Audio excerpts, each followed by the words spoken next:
Hi, I'm Dawn Jones with the City of Stillwater. Thank you for tuning in to our podcast. Today is a little bit different. We're doing a vodcast, as our producer Michelle shared with me. She taught us a new term.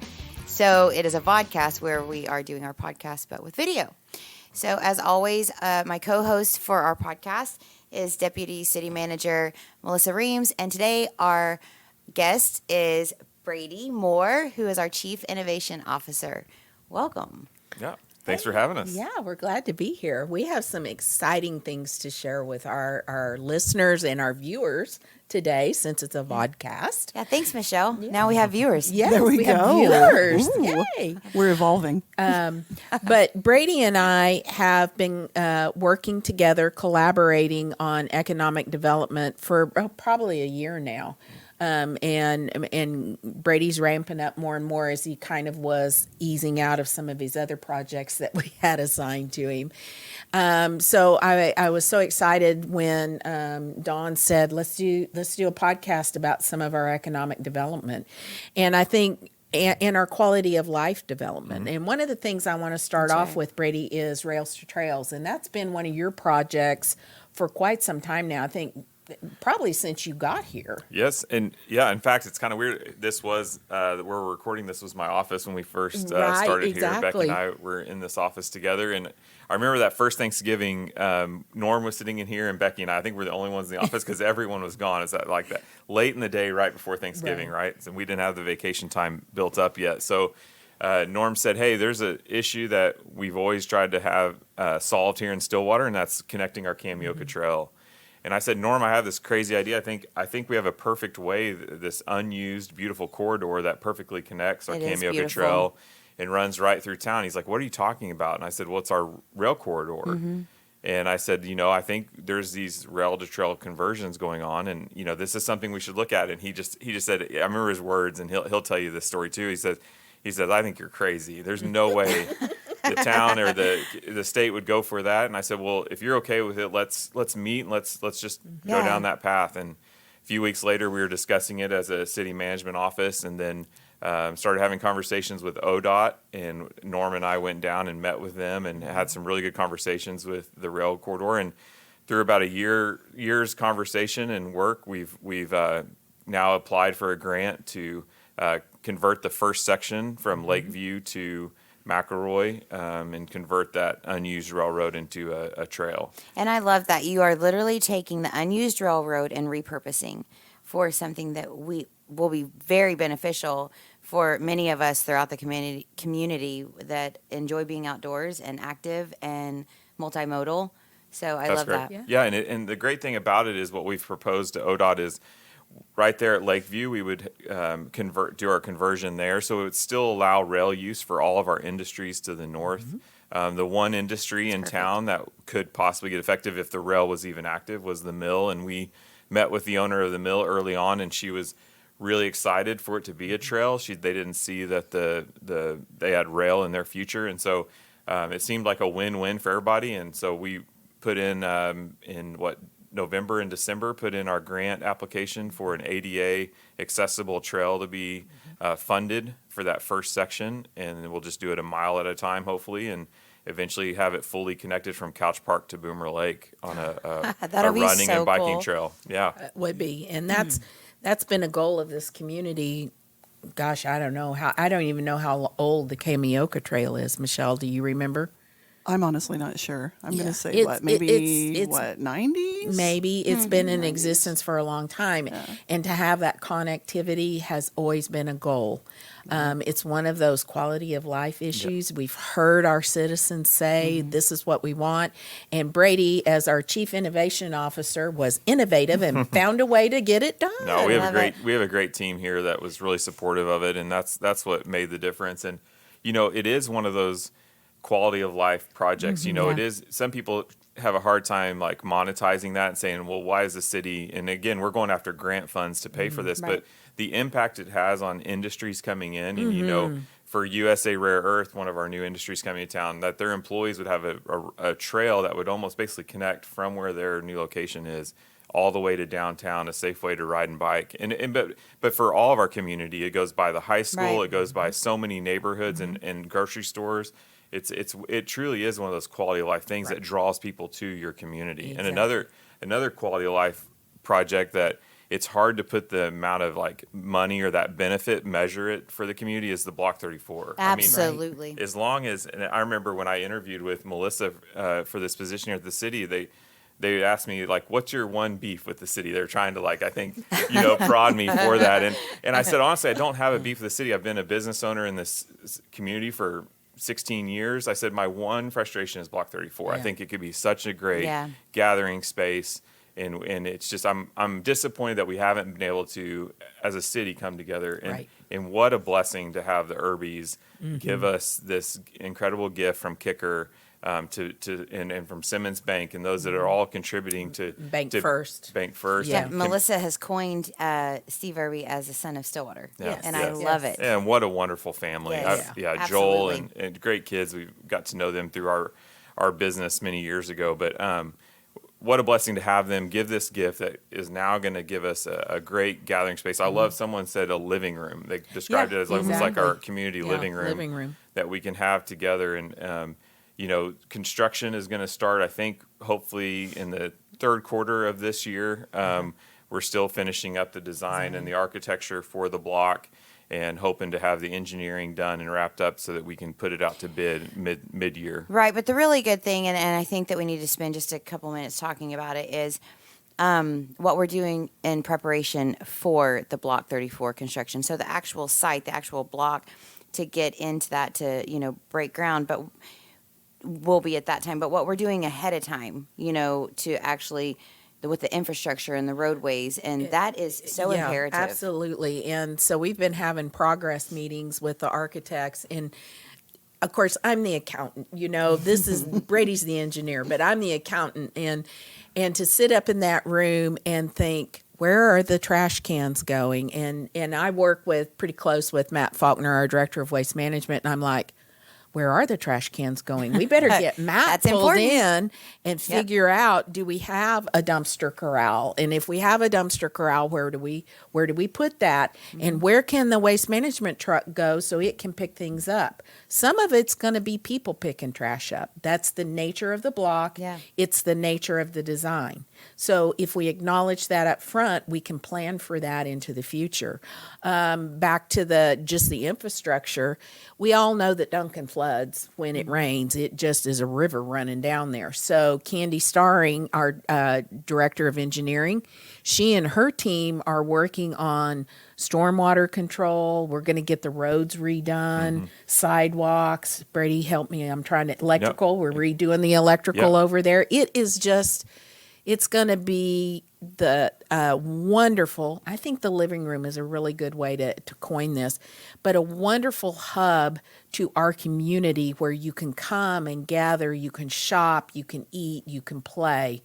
But thanks to everyone we're doing it right. We are doing it right. We are not, okay, we're not diving into Block 34 and building this great living room space, amphitheater, and all of this without first doing that imperative work to make sure that the roadways and, no flooding and safe roadways and all of those things with the parking and the sidewalks and all of that has to be done. Yeah. Can you imagine the block being built and being this magnificent, multi-million-dollar block that was gifted to the city, and then we are tearing up the roads and the stuff around it, which are already in really bad disrepair and need to be absolutely the drainage issues, the road issues, and when we redo a road, we always go in and do the right thing and redo our sewer and water lines. So we're there's undoing things that were not done correctly, 40, 50 years or ago. Have aged.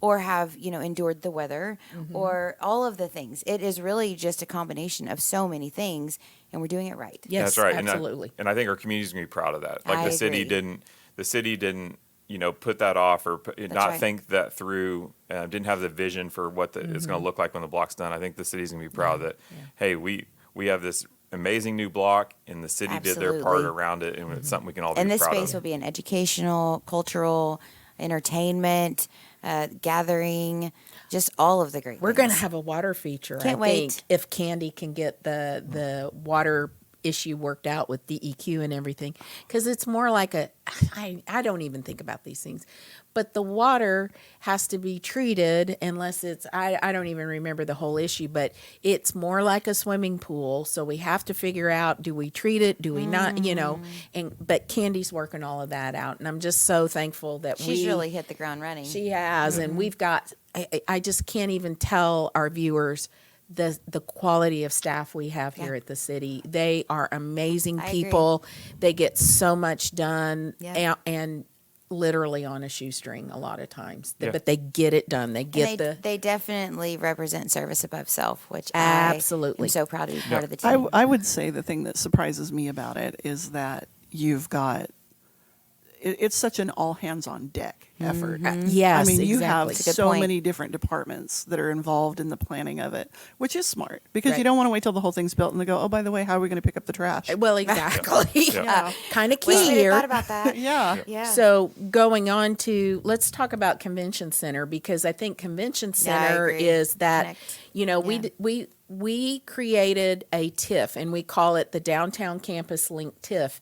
Well, this Convention Center in Block 34, guess what? They're bringing that to life, that whole concept of connecting campus to downtown. Right. And I'm so excited about this convention center, something that Stillwater has lacked and we have needed for probably forever, really.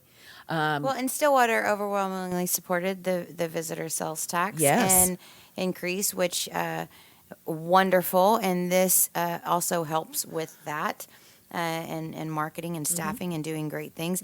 But tell us about this convention center. Do we have any type of update, timeline, more information? Yeah, so the convention center is really rolling along. We received their construction documents last week, so that's already our engineering team and planning team is on top of reviewing those documents, and I know they're wanting to break ground. I think they've said like end of February, beginning of March, but I know that's really quickly coming upon us. So it's exciting to just see that project is moving with the momentum that it is. A local developer is doing it. It's an exciting time for Stillwater. It's one of many projects. You talk about this workload that engineering and planning and all these other departments are working on. It's because exciting things are happening in Stillwater, and so many communities would be, begging for a new neighborhood to come in. We have multiple new neighborhoods ready to be coming out of the ground soon, and so we have new businesses opening in Stillwater and this convention center and hotel wanting to come.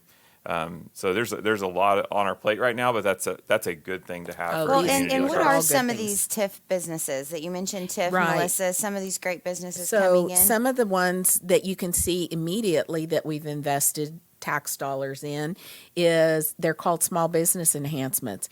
Go look at Merrifield Office Supply. It is bright and clean and purple. And I just love it. It just pops. And then across the street from Merrifield, another business that we invested in is Social 174 Stilly. And it just, what we helped Callie do with that just transformed, don't you think, Brady, that building? It's very attractive, yep. And she is a go-getter. She's a go-getter.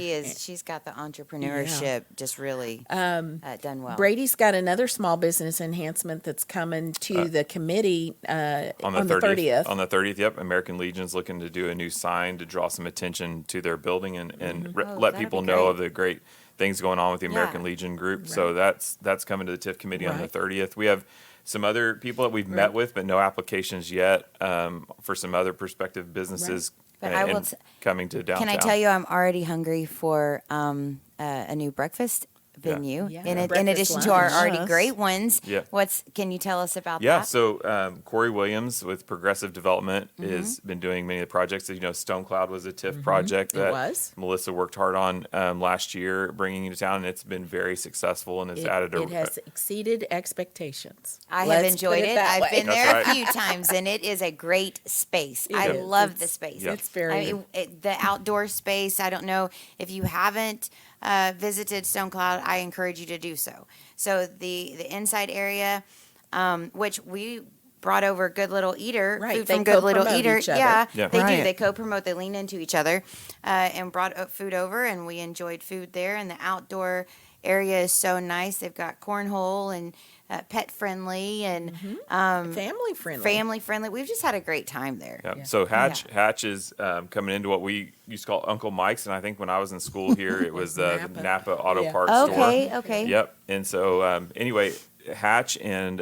Roundhouse Bakery is relocating to Perkins, and that's exciting for our community to have these options. I used to be a downtown business owner, and I loved seeing new businesses coming. I didn't see them as competition. It was more of like rising the tide, right? It lifts all ships. And I think it's the same thing, Sarah at Good Little Eater, like Stone Cloud's been a blessing to her, and she's excited even for Roundhouse, which would kind of be seen as a competitor, but it makes people think, we have all these restaurants downtown, let's go eat in this district, or whatever the district is in Stillwater that you want to go shop or dine. So I think it's going to be a good thing. And Hatch is, for those that know, it's a very popular Oklahoma-based restaurant. Started in Automobile Alley. It's one of my wife and I's favorite places too. I to love have that kind of breakfast food. And so we already have some great places in town. This hopefully will just rise that tide. Yeah. Everybody, give us all unique choices. One of the things, so that's all kind of the development that's going on in town. One of the things that we do have, a tool we have in our toolbox real quickly to help attract business to town is our Home Buyers Incentive Program. Oh, yes. And so if you are a first-time home buyer, you've never owned a home before, or you're a first-time home buyer in Stillwater, you could qualify for up to $5,000 against your closing costs. Love that. Now, there's some hooks, like there always is with taxpayer money. We need you, I think, to live in the home at least 7 years, and so we'll file. I think it qualifies as a lien against the title on the house, and every year you get forgiven a certain amount of that money. And you can't have purchased your home before you apply. So it has to be congruent with you getting your loan, and then you'll apply here at the city. But I just encourage everybody that is looking to buy a home here in Stillwater. And as Brady said, we've got a lot of great new home communities or home neighborhoods. There's one down at 32nd and Western that I drive by every day when I come to work, and it's fixing to come online. So be thinking about that Home Buyers Assistance Program, and you can contact Brady, you can contact me, you can call just the main number at City Hall, and we'll get you to the right place. But that is a huge incentive for an employer bringing new employees to town, that we would help those employees get situated here in Stillwater. But I love that. I did not realize that it was new to Stillwater. New to Stillwater. So it's not just a first-time home buyer. No, it can be first time in Stillwater. Yeah. And some of the people they've attracted with that are remote workers. There you go. During Yeah. the pandemic, a lot of companies moved to remote work, and that's attracted people to Stillwater. They say, I'd love to come back to where I enjoy going to all the football games and baseball games that Stillwater offers, and so I want to live remote or work remote and live in Stillwater. Right. And that's an incentive best they can of use. both worlds, huh? Absolutely. Yeah. Absolutely. Well, and let's just say, big thanks to some of the other businesses that have just opened. I just want to mention that real quick. We've got some new ones. HTO is opening. Absolutely. Or has opened. And then we've got another one opening soon. Yeah, it looks like Ted's Cantino, the new taco concept. Yeah. That The sign's up. I'm really excited about that. It's looking good in there. I think that's one of the new businesses. Yeah, it's just we should be very grateful, vibrant. yes, for these new businesses investing in our community. Oh, absolutely. And it's not all about us attracting them. Stillwater attracts them, Yes. and they understand that they can come here and make an investment in our community, and their return is going to be, what they expect, or like with Stone Cloud, it's going to exceed our expectations. Yep. Well, and I will just say that I think Mayor Joyce coined it well when he said Stillwater is in an economic renaissance. Yes. And we are. I like We that. are definitely vibrant and booming and all the great things. Well, thank you for tuning in to our vodcast today. Our producer, Michelle Charles, set this up for us, and our communications multimedia specialist, Eric Moreau, and thank both of them Thank you, Eric. for their work. And thanks to our guest, Brady Moore, for joining us. And as always, my Dawn and I. co-host. Absolutely. So thank you guys for tuning in and joining us today Together, we are investing in municipal excellence.